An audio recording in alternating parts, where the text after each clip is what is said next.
cable newspaper on the rising cost of maintaining the governor's executive Gulfstream jets. Let's take a look at some of this one. Mr. Etim Effiong says it's been 12 years since the Akwa Ibom government purchased an executive Gulfstream jet for its governor. Cost $40 million. It was equipped with a further $10 million, brings the total cost to over $50 million for this jet. He continues saying that it's becoming increasingly costly to maintain the aircraft. So far, the Akwa Ibom state government has spent billions in the last 12 years to keep the aircraft. And then he also said that apart from domestic staff salaries and parking fees, all other costs are in dollars, with implications for exchange rate fluctuations.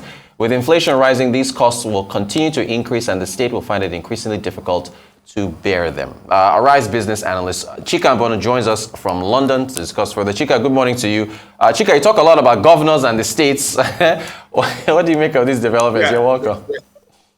I know, just before I talk about this issue that I know is so dear to my heart, I talk about, mention one or two things about the central bank and the NLC, and I would just hope that there'll be no strike. Central Bank tried over the weekend to make sure that the cash is back into the system on Saturday and Sunday. The feedback we've gotten so far also is that a lot of the ATMs have gotten cash now, and I hope that slowly the cash will return back to the system. And then NLC and the CBN will meet together to make sure there's no strike. We don't need strike this time. Of course, definitely not. There are issues. We thought about the issues that Central Bank should focus on after this. Everybody thinks that December is very far. December is almost here. Remember December, this old nose will cease to be legal tender too. Indeed. So everybody must work together. The Central Bank, the banks, to make sure that the alternative channels work. Make sure that we push the alternative channels. Make sure that the new notes come also. But that's that. I want to focus on your rundown this morning, which has to do with the subnational government. We are aware that election was held in 28 states. Out of those 28 states, 16 are going to be new governors.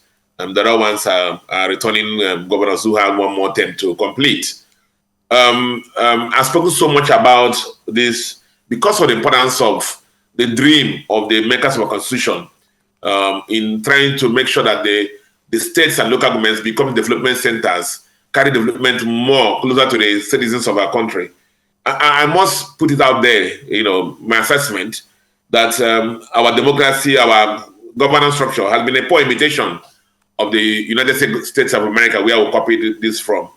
The objectives of bringing the development near to the citizens via the states and local government have not been achieved. And it becomes a problem for me. I've spoken about this so much. It's only in a country, where you have senators, going down to go and be governors. You can't have, where we copy the democracy from.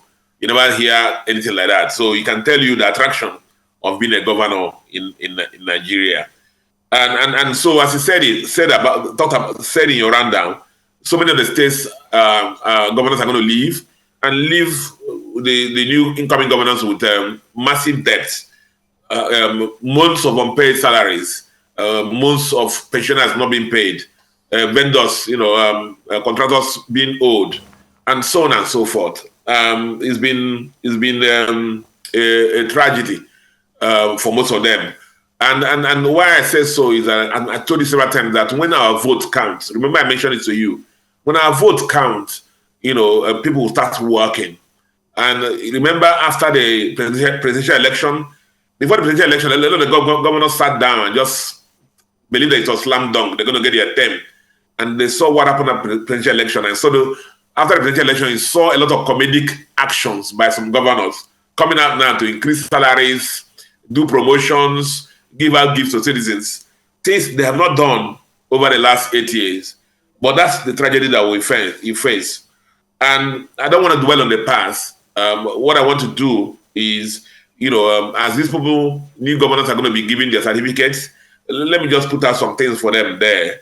One is that the kind of bogus projects that a lot of these past governors have done, this new governor should avoid them. He had a lot of governors who built massive airports that would take A380 and Boeing 747. Meanwhile, it was only one flight that may land in these airports in 1 week. Massive airports have been built, wasting state resources. Meanwhile, we say the states may need airport, municipal airport.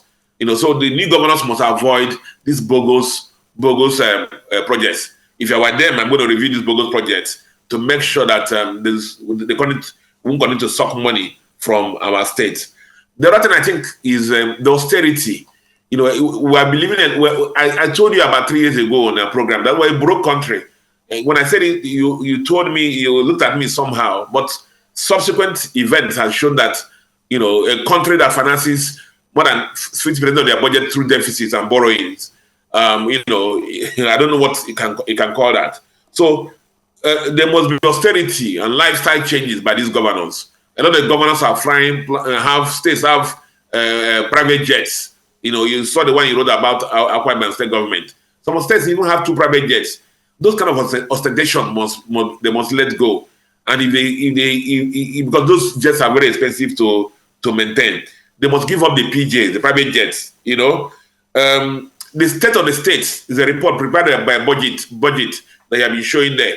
That report show that every state in Nigeria, there's no state in Nigeria that doesn't have resources or something people can invest in.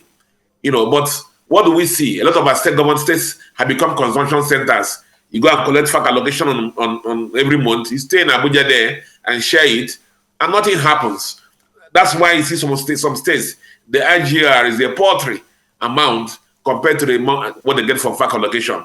This must change with the new governors. Again, you see the new governors are coming in, 16 of them, new states, and then I have a feeling that the Toyota dealers are going to smile very soon. You're going to see a plethora, convoy of new cars and so on and so forth. These governors must avoid this, and reduce the level of expenditures in their states and focus on the essentials to make sure they plug the leakages. Because let me tell you something, I'm going to talk about it subsequently. Nothing's going to change. Nothing's going to change. There's no money anywhere. At the federal level, we have 21 trillion naira, ways and means money that has not been plugged. I'm hoping that Dr. Lawan will not leave that mess before he goes. He must work it out with the president and clean it out for the Central Bank of Nigeria out of the balance sheet. But you see, where would the money come from? We're still struggling to meet our quota in oil production. At break-even point is about 1.5 million barrels a day. We're still struggling about 1.3 million barrels a day. So where would the money come from? I have a feeling, quote me now, that the new government will still go back to Central Bank to go and patronize ways and means. Mark that rotus. So if they're going to invest, buy all these cars, let them look at local producers of cars. We have in Norson and other local producers of cars, so we can generate employment and keep employment in our country. Let me just stop there now in case you have other questions for me. Actually, we've run out of time, Chika, but your point is well made. These governors have to be fiscally responsible, and we're going to have you to be looking at their full tenures as things progress over the next 4 years. Really appreciate your time, Chika, as always. Arise business analyst, Chika Mbonu. All right.